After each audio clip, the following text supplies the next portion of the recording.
Welcome to this fascinating session, involving a bunch of leaders from transformational technology companies coming together.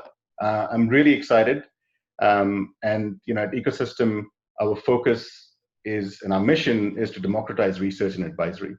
And as we got into this pandemic, we also felt that we wanted to make sure that we are able to give back to the industry as well. And as part of that, we've opened up our platform to the broader market to make it much more accessible. We've also ensured that our live ongoing research on the COVID pandemic is also made accessible to the market, and more importantly, be able to share insights with the broader ecosystem, the broader industry, coming from leaders who are actually bringing about change and the transformation. So I'm really pleased to see industry peers come together who would normally compete with each other, but as the pandemic has taught us, we are learning lots of new things. But the biggest learning for me has been empathy and compassion. And I think one of the things that we've learned from this is the ability for communities and industries to come together and have a collective will to bring about change.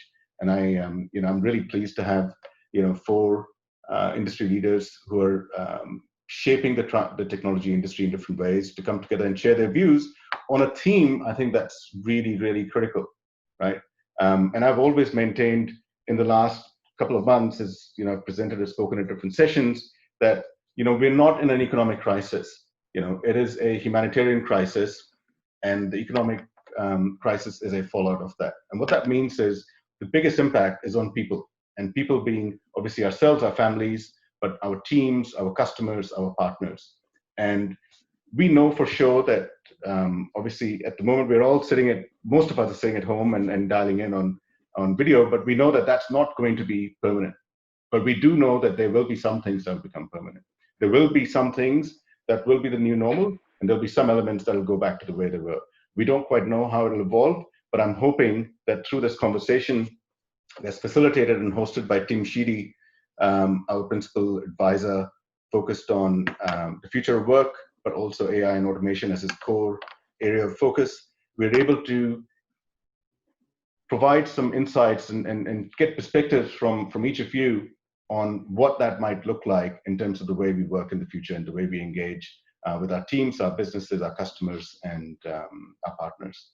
So, with that, I'm going to hand this over to the man who is globally recognized as one of the leading thought leaders in the area of future work. So Tim, I'm going to hand this over to you to basically drive that discussion. I'm really looking forward to listening to all of you. Thanks, Amit. So thanks everyone for joining me here today. Look, on the session today, we've got Peter Lawther. He's the CTO in Oceania for Fujitsu.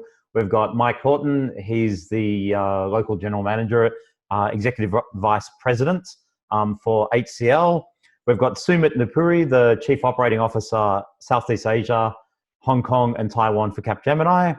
And Andrew Campbell, the partner Asia Pacific in IBM in the Talent and Transformation business. So guys, thanks for joining me here. Now, look, a couple of months ago when we were first talking about putting this session together, a lot of organizations were in or moving into lockdown, right? Now, here we are in a phase where, depending on where you are in Asia Pacific, you're either still in lockdown or you're moving out of it. But one of the key things that we've seen in some of the recent data, the studies that we've done across Asia Pacific, is that despite the fact that we've been in this situation for a couple of months, a lot of organizations are actually still saying we've got a long way to go. We actually asked a question where we asked people on the scale of 1 to 10, how ready your business was, for the COVID-19 pandemic going forward, and the amount of transformation that you still have to do, with 10 being a hell of a lot and 1 being it's all good. And across Asia, the average was somewhere around 6, right? So, and these are responses from as little as a week ago, right? So this is a lot of businesses saying, you know what, we still have a lot of transformation to do. We still haven't got this work at home thing perfect. And now we're moving back into hybrid. We haven't got our digital customer experience perfect. Like a lot of changes are still going on.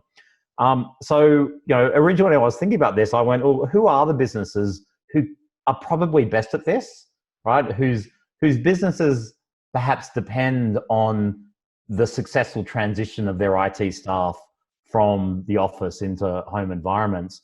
And the way I see it, it's actually the IT services providers themselves, right? I see they're the businesses that really had to do this well, that had to really set the gold standards because their business actually depends on it, right? If you don't do this well, then you'll lose customers, basically, right? So, and so I invited these 4 individuals or 4 leaders, I guess, in the region to participate in the session. And we're going to run through, with each one of the people on the Zoom call today and ask them a little bit about their transformation, what's gone on in their business, how it's impacting their customers, and what some of the learnings are. So, Sumit, I'm actually going to start with yourself. I guess, you're with Capgemini, right? So maybe if you can start with a bit of an overview of how did your business actually manage that, that transition, from working in the office to working at home. What changes have you seen in the way that services are delivered today versus the way they were delivered, 3-4 months ago? Right. Thanks, Tim, first for inviting me, and I'm looking forward to listening to my peers here as well on their challenges and some of the initiatives they've taken. So first, of course, we're a professional services organization that's been used to working remotely for decades. It's part of the model that we operate in. We've got huge offshore teams. Even today, even in our region, 90% of our workforce sits at client sites. So it's something that we've been used to. We've had the tools, we've had the governance and the protocols in place. But having said that, there's still been a huge impact for us in what's happened. And let me talk about that for a moment. So on the plus side, it's about having the resources available to you. A lot of our people, when they're on projects, sometimes they can become, it's just that project team. And suddenly it feels to them, from everything I hear from them, that they feel like the whole of Capgemini is available to them. So they're able to access, the rest of Capgemini, 200,000 people, way easier than they were able to before this happened. So huge impact for them and for clients who see that benefit. Second, it's in ways of working. Just meetings have become better planned. People don't walk across to other people's desks and interrupt them in the middle of what they're doing. But even more, and I'm sure you've seen this on conference calls where, earlier people were on the road or, feeding the dog. Now we're all on video, and there's a certain rigor to how we communicate today. Given that 70% of what I did even before this happened was remotely, for me, it's become way more productive, all of the remote communications that we've got. And third, I think, is the rigor in governance. Because, we're remote, I think the sort of daily meetings, weekly tracking, the quality of documentation, expressing in writing what we're doing and kind of recording it, that's become a lot more. So that's sort of what's happened on the plus side. On the minus side, many of our clients weren't used to this. In Singapore in particular, that the Singapore government, we haven't really worked in offshore models with them. So that's something that's taken some doing, and it's required some transformation on the client side. I think post-COVID, that's going to be a benefit for them, but it's taken us time to reach that alignment. On the people side, of course, it seems stress levels are much higher. We have a number of people who are here not with their families. So they're alone, until yesterday, they were alone in their apartments. So clearly stressed out, I think, with that. The work hours, I think, have become even longer. So finding a way to control that. So I think that's some of the impact that's on the minus side. I'm going to pause there and let you sort of respond to that if you wanted to. Yeah, no, look, yeah, it's no big surprise. One of the factors that I don't think many people think of is that the loneliness, right? I do remember actually being on a call, I think it was with you, Mike, early on when you were talking about what was going on within your clients towards the beginning, and you had one of your consultants sitting in a hotel room in New Zealand somewhere, right? Effectively stuck in a hotel room, right? And you went, that's a lonely situation to be in. So managing that's tricky. But Sumit, you did refer to changes in your clients' thinking. Now, one of the big challenges, well, I'd argue one of the big challenges always has been convincing a client that agile development can be done offshore, right? Because there's this view that agile's a bunch of people in the room, and you shove some pizzas under the door and pour some Coke through the letterbox hole every now and then to give them nutrition, right? But it's that sort of team working together piece that's a really important component. So there's always been a bit of skepticism towards doing it offshore and more in some other clients. Now, I guess now we've been forced to, everyone is working at home. Interested in hearing sort of how agile is working in your business and the response from clients around that. Yeah, great question. And to be honest, again, this one's had a positive impact for people like us. First, of course, as you know, Agile's a lot more than throwing these people together. But a number of our clients have been skeptical about distributed Agile. So I think we've had different situations. We have a telco client in Malaysia with a very forward-thinking chief digital officer, and we've been doing distributed Agile with him now for more than a couple of years, actually. So that transition was really smooth. But again, in Singapore government, we've been running a program, and there it needed a transformation. The positive side of that is, of course, that they are seeing, both the fact that it can be done, and indeed some of the positive aspects of it. I think that one of the big impacts for us has been discipline. When we're in the office, people tend to sort of find other priorities. Internally, it might be somebody who says he has a client meeting. At a client side, a client representative might say he has a meeting with his boss, which is more important. But we're finding all of that's not happening. And the critical thing for Agile, I would say, other than the fact that it's underpinned by collaboration, is the cadence and synchronization. And the discipline of the cadence and synchronization has really gone up. So I think that's the key impact that we've felt on all of the Agile projects that we're doing. On the minus side, for newly formed teams, and I don't know if you're familiar with the Tuckman's model of sort of forming and norming and storming. The newly formed teams, for them, the team alignment has been a little bit harder. So we've needed to, and we've run some training for our sort of Scrum Masters to help them train the teams regarding core processes, iteration planning, design sessions. So it's required a lot more coaching in Agile processes. I want to add one more thing, because we talked about that, and Amit referred to it when he started. I think a key aspect of all of this has been sort of empathy and transparency and engagement. In our business, we have all sorts of teams, cultures, clients, legacy clients, forward thinking, and so on. I think the common thread we've found is that in this model, everyone's just become a lot friendlier, more empathic, more transparent.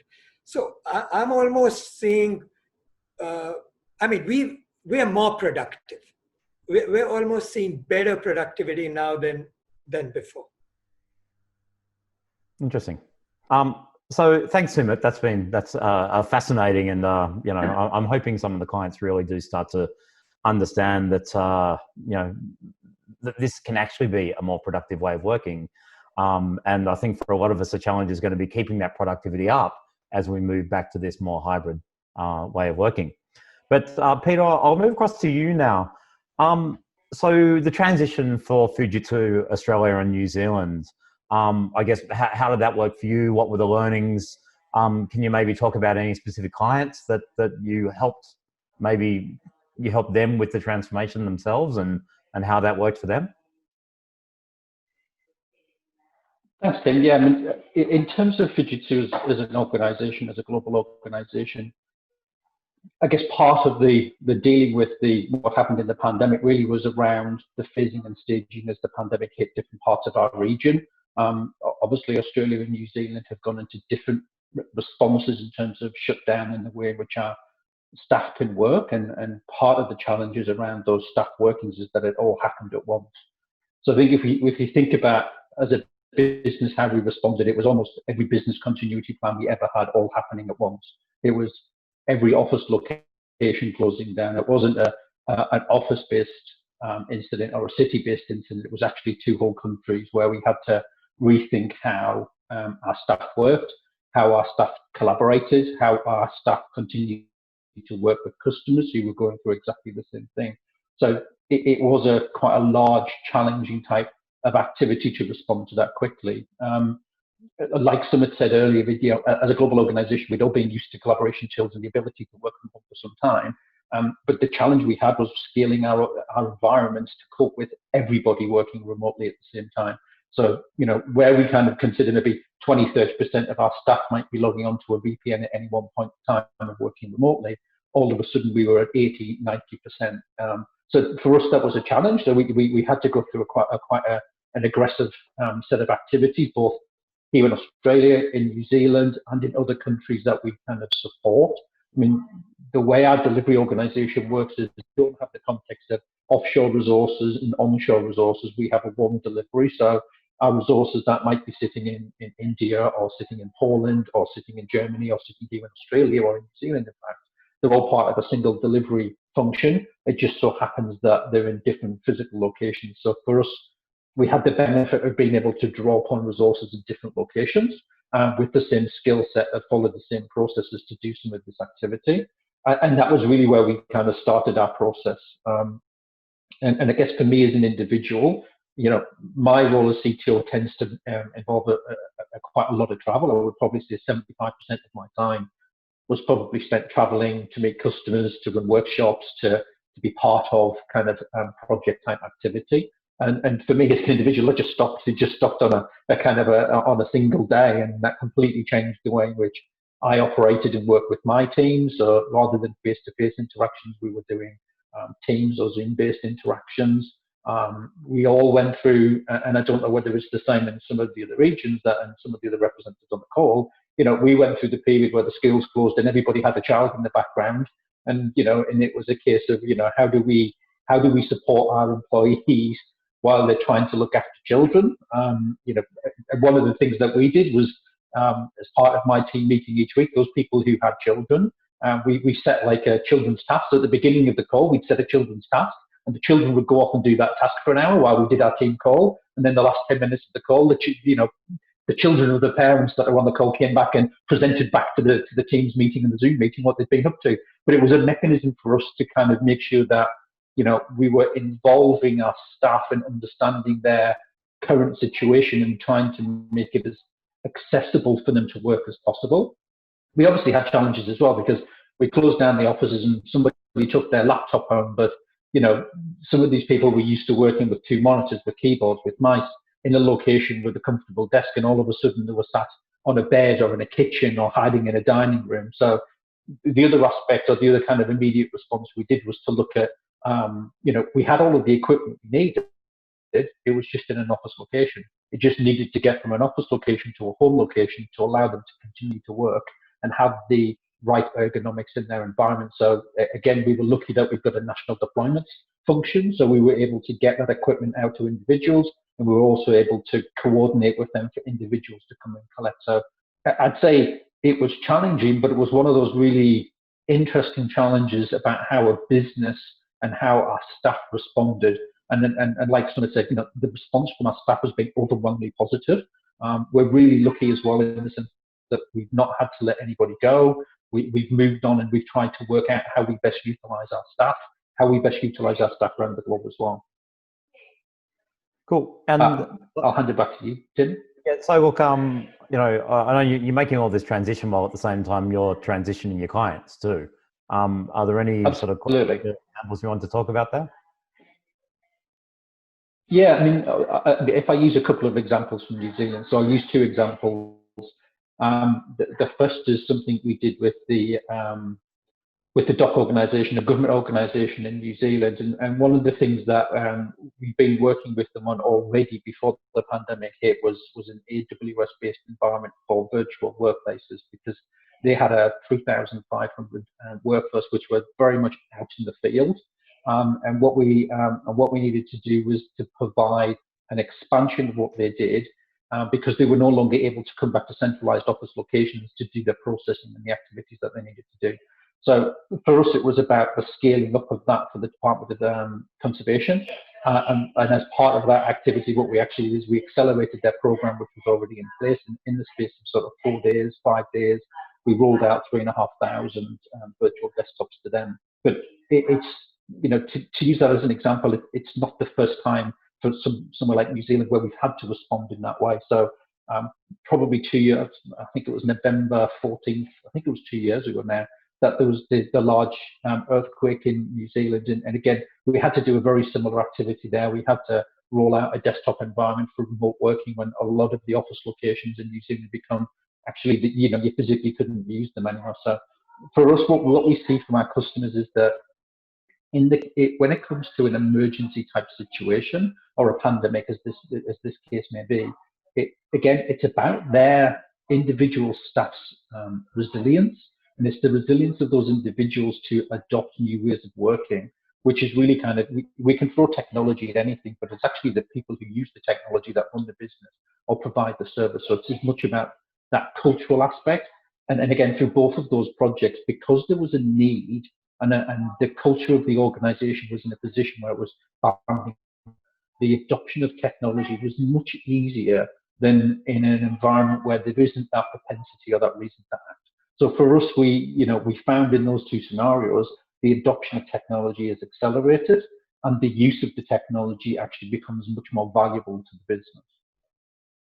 Cool. And you did mention a few sort of good learnings that had come out of the pandemic, but generally, obviously we can't talk about a pandemic as a positive thing. But I think there have been some positive things that have come out of it.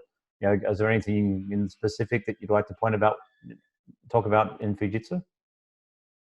And I think I would kind of agree with Sumit that there's been a lot of positive opportunity that's come out of this for staff and to be able to use collaboration tools and to accelerate transformational type activities. And I think there's also been kind of the aspects around how we as a organization refocus on what's a priority to us. And for example, some of the things we've undertaken is that we've had a very strong focus around the stalling of offshoring in terms of, so with that one delivery model, there's still an opportunity to have roles delivered from different locations around the world. And one of the things we did quite early in the pandemic was to stall that activity. The reason for that is because what we've actually seen is the risk profile of our customers potentially changing around that offshoring of resources. And as we can see, as today in the middle of June, the rate of the pandemic in some of those locations like India is accelerating. So for us, one of the things we quite quickly did is we kind of stalled and reassessed. So for us as a business, it's allowed us to rethink and look at, how do we accelerate automation? How do we accelerate the commonization of the processes and practices that we have to make sure that we are, a service that is delivered offshore can be brought back onshore quickly. A service that's delivered onshore, if we need to, can be taken offshore quickly or to a different location. So for us, that's really kind of been a positive opportunity for us to reflect.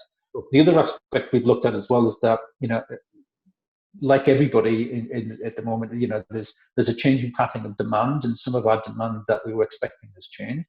So we've taken the opportunity to think about skills and training. I guess in the last 3 months, we've probably done 200 plus hours of content being delivered out to our both our sales team and our delivery teams around the skills and the offerings and things we want to take to market, especially in the areas where we've started to see heightened demand in that user experience space. And it's not just about providing the tools to the individual; it's about understanding how they're using it. Is there a pattern of behaviour that they're using it? Is performance improving from how they're getting value out of those tools? So, but again, for us, there's been some positives in that space.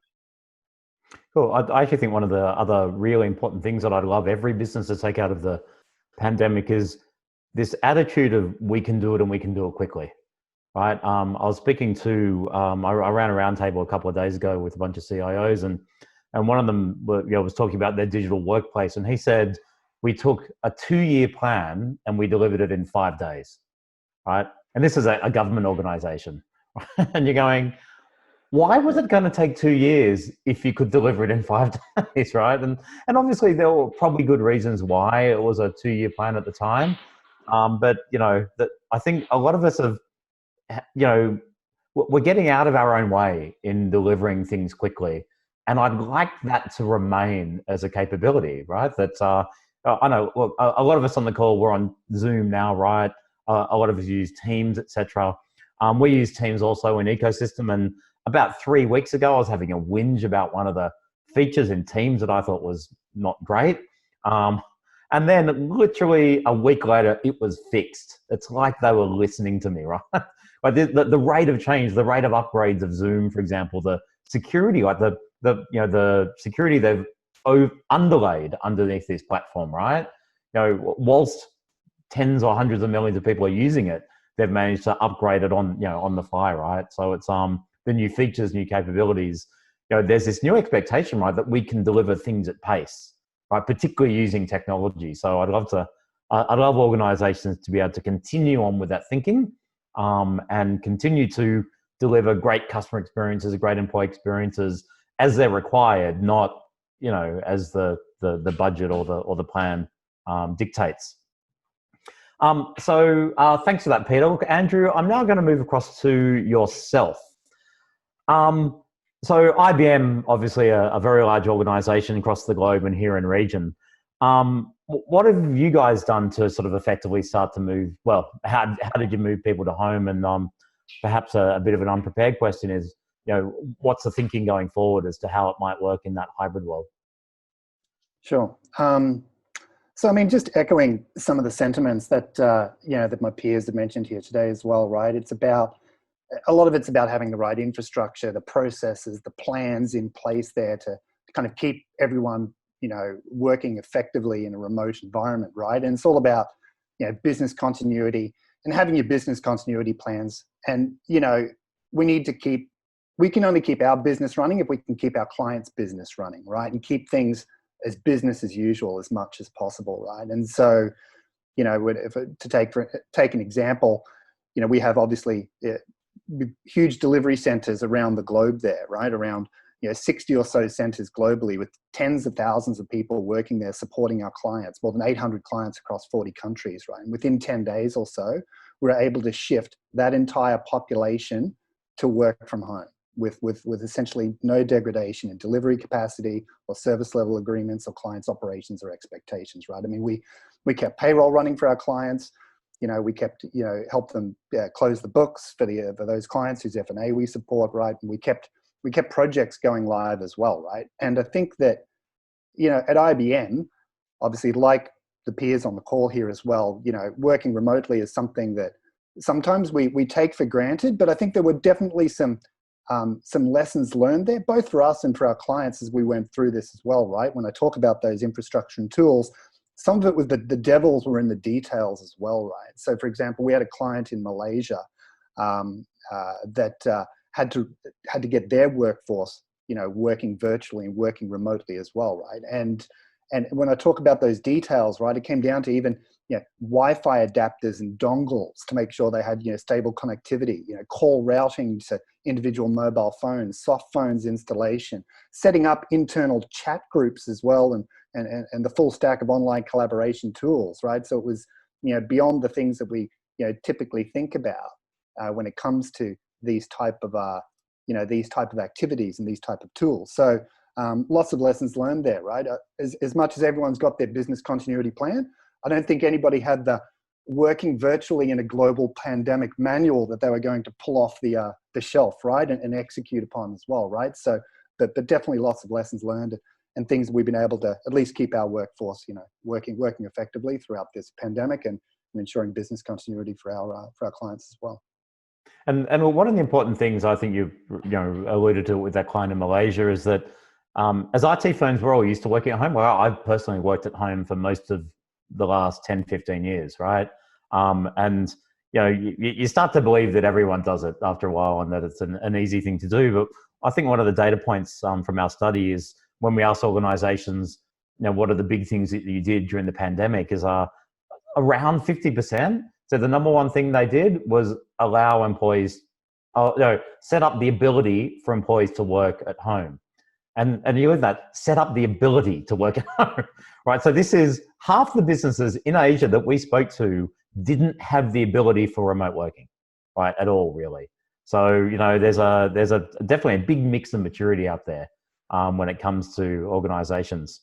Now, look, Andrew, when we spoke earlier, there was obviously you're in the talent transformation space. So you were doing a workday transformation for a specific client and having to sort of manage that remotely. If you could talk a little bit through that and how that worked and what were the mechanisms to deliver that successfully? Yeah, happy to. So, I mean, like many of our peers on the phone here, right, we do a lot of work in terms of application implementations, SAP, Oracle, Workday, SuccessFactors, you name it. But in this particular case, we had an SOW that was signed right as the pandemic started to ramp up, basically in late February. And it was a global implementation, right? And when you start, as I'm sure many people who are going to be listening to this know, when you start global projects and global implementations, you typically do some kind of global design workshop, right? And maybe you do a couple of them. You fly in people from all over the world, typically a centralized location, right? And run your workshop there for a couple of weeks, if you will. Like I said, maybe a couple of times, right? And that's typically done within a couple of weeks of the project kicking off and a pandemic hit. So are we going to delay the project? What are we going to do? We quickly decided, and talking with the client, let's move the whole thing virtual. Let's make the whole thing virtual, move it all online, right? We had the tools, and we're big users of tools at IBM, such as Mural, Slack, Trello, these kind of tools. And we set up those collaborative, interactive, online global design, workshops. And the amount of time that was saved that you typically spend on people traveling to a central location, spending time in airports and airport lounges, getting over jet lag, they're tired, they're only half paying attention, right? The people from their bedrooms, from their living rooms, from their kitchens were dialing into these global design workshops where through these variety of tools like Mural and Slack and Trello, we're able to kind of manage these global design workshops. Was great, and we managed to keep to the timelines. The NPS scores that we got out of it, people were happy from the time that they saved as well, right? The turnaround of stuff that we could do because now everything was online was great, and we've been able to kind of keep to the project timeline. It's still going. Obviously, the go live is still a number of months away, but the fact that I think there are a lot of people out there where remote project delivery is not new. It's been going on for a few years, but I think that there's been a lot of non-believers out there. And I think that this experience has moved a lot of those non-believers to the believer category, that, people don't need to travel every week to be on site to deliver projects and things, right? A lot of the stuff can be done from home. And think of the savings of time and money that can be realized just through that type of stuff. Well, this sort of leads me into my final question for you is about the thoughts on the future of work. I guess you alluded to that there, right? But do you have any thoughts about how work is going to change for IBM employees and your customers across the globe? Yeah, look, there's a couple of themes. Obviously, agility. Everybody's talking about agility, resilience. Was mentioned earlier as well, and that's a big thing too. The big thing for me, working for a big company like IBM and Big Blue and the clients that we work with, what I think it's going to really change, it's going to come down to speed over perfection. I think in the past, we've been hell-bent on everything has to be ticked and tied and 100% correct before we can move forward with things or programs or projects or phase gates can actually progress. And I think that, you know, and referencing what you mentioned earlier about a program that was going to take 2 years to complete and getting it done in 5 days, that's the kind of thinking that's really going to change, right? People know that they need to move quicker.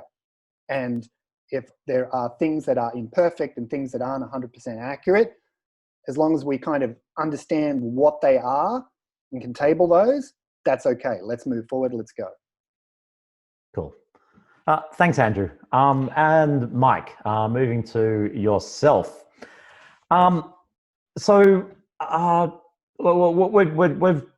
a lot from HCL already. HCL actually had a great briefing talking about how they did their transition.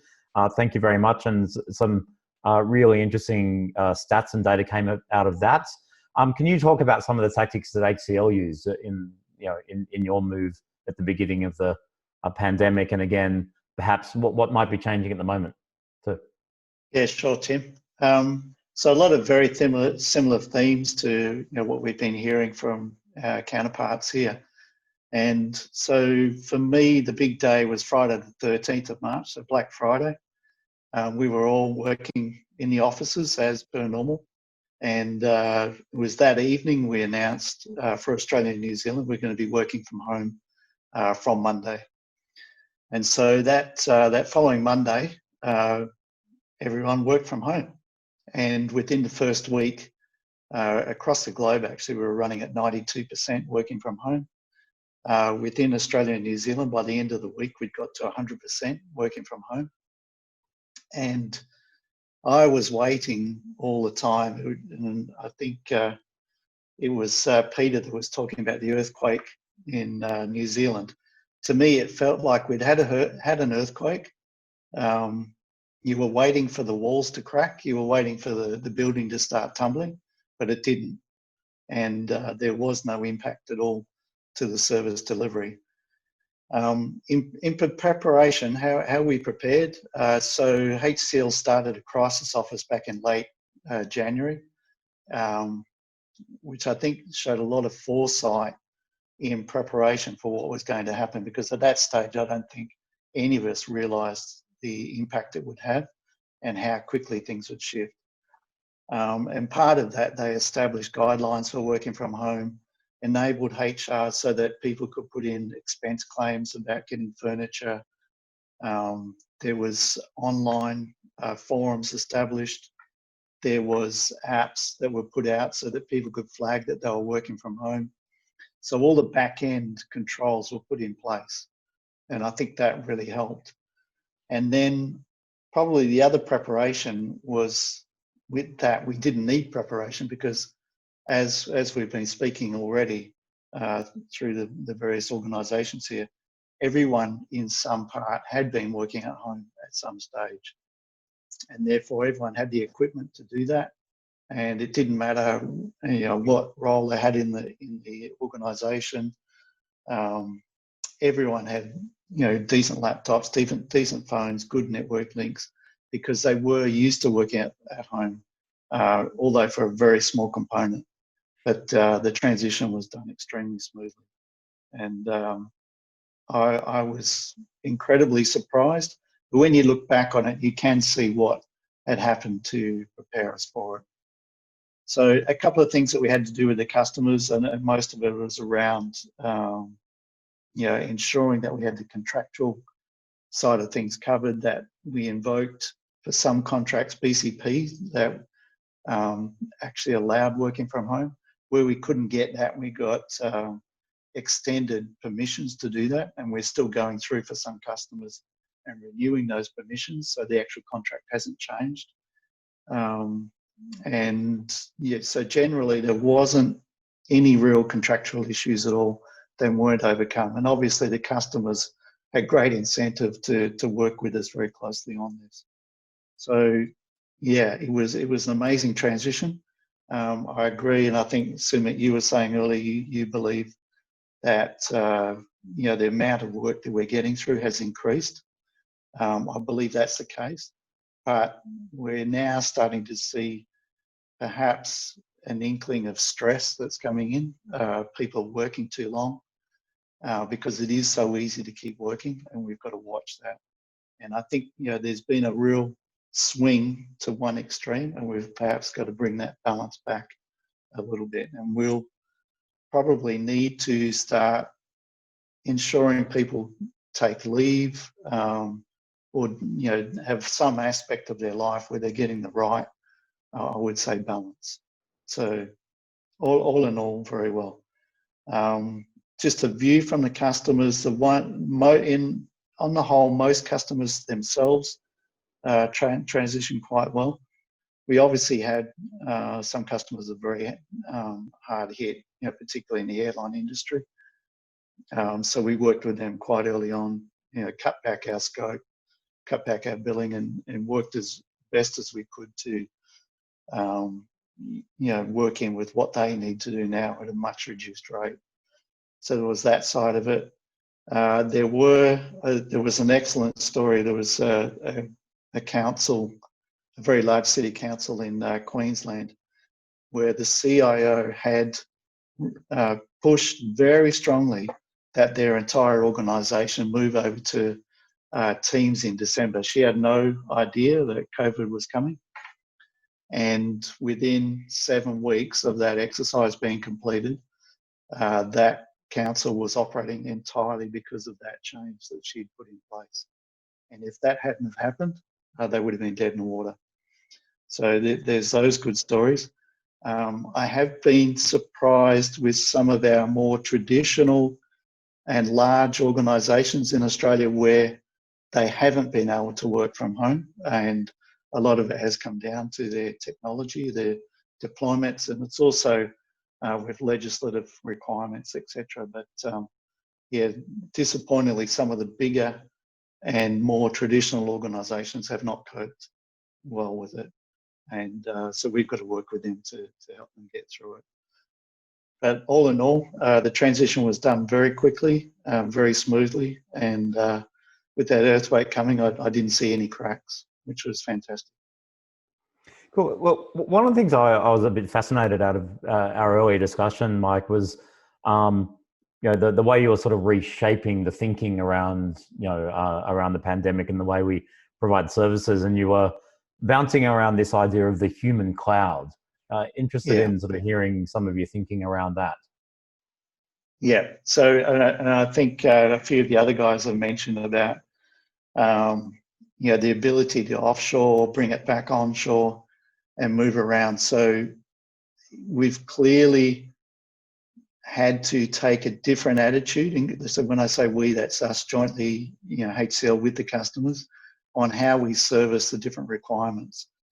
And so this, the concept of human cloud is you can have the teams working, and it's effectively a distributed agile model, or it's a services model, which includes for service desk, etc., where it doesn't matter, where the person is located.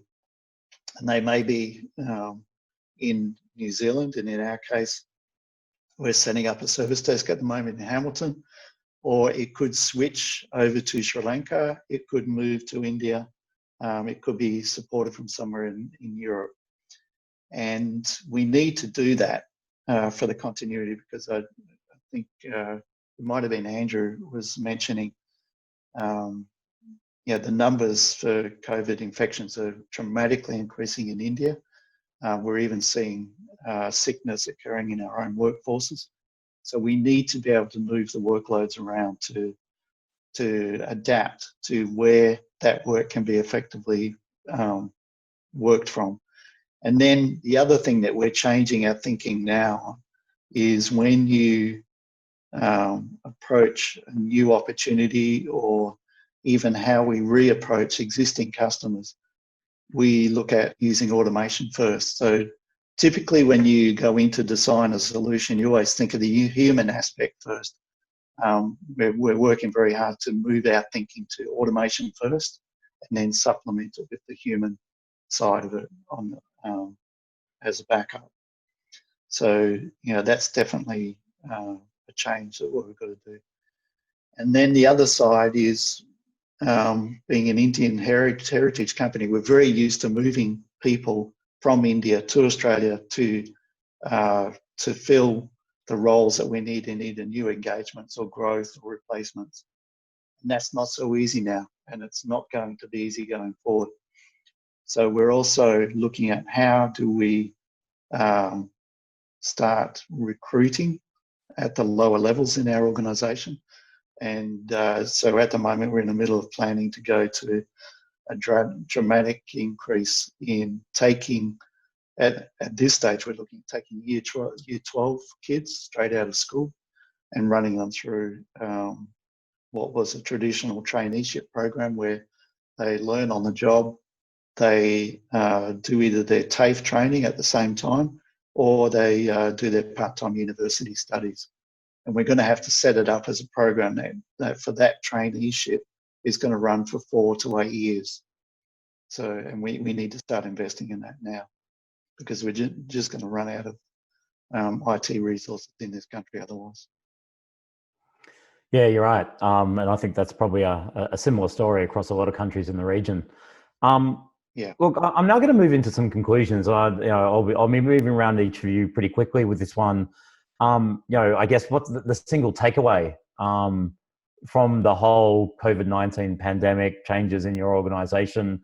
If you're sitting in the shoes of someone watching this video, an IT professional who's thinking, what can I do to improve? What's one thing I should be focusing over the next week or month? Do you have sort of one key takeaway? And Mike, I might actually go straight back to you for that one. Yeah, sure. I think as I was, my observations of the customers, the ones that have done well have been the early digital adopters, the people who had already put in place that full end-to-end digital capability for both their customers and their employees. They're the ones who got through the change the quickest and are going to come out of it the best. And for the others, it's going to have to be a very quick catch-up. So that's definitely my learning, and it also goes down to the quality of the equipment that the staff have. Decent laptops, decent phone, decent network connections, everything now. If you don't have that, people cannot work effectively. So cool. That's been my key observation. Sumit, I'll go to you next. What's the one key takeaway? Yeah, I guess, we saw how this crisis has sort of driven innovation and transmission and transformation. And my thinking is sort of like, we won the war, and are we going to be able to keep the peace? When this is all done with, are we going to be able to sort of keep all the things that we achieved in terms of empathy and employee engagement and the human cloud and all of these things? That's a good point, actually. One of the big changes I've seen is that all these managers that said who never trusted their staff to work at home, right? I think a lot of us have probably worked with those sorts of people in the past, worked for them or know of them. A lot of them have finally learned that this whole working from home thing can actually work. So I'd like, for me, that'd be one thing that I'd like everyone to remember. That remember when we were really productive when we worked from home, and perhaps.